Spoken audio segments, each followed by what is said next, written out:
முக்கியமான விஷயங்கள் எல்லாம் பகவான் குறிப்பிட்டிருக்கிறார். உலகத்துக்கு எப்படி சாந்தி அடையணுன்றதையும் கொடுத்திருக்கிறார்.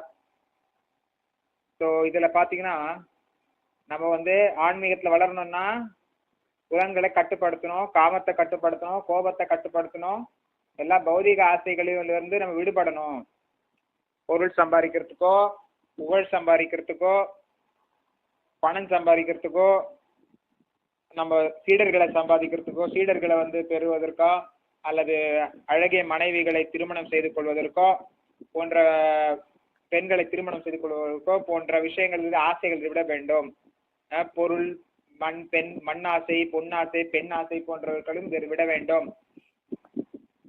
பௌதிகமான ஆசைகள் இருக்கக்கூடாது. தன்னை பற்றி சரியாக உணர்ந்திருக்கணும். நாம் எல்லாம் பகவான் கிருஷ்ணரின் தொண்டர்கள் அப்படின்ற தன்னுணர்வு பெற்ற நிலை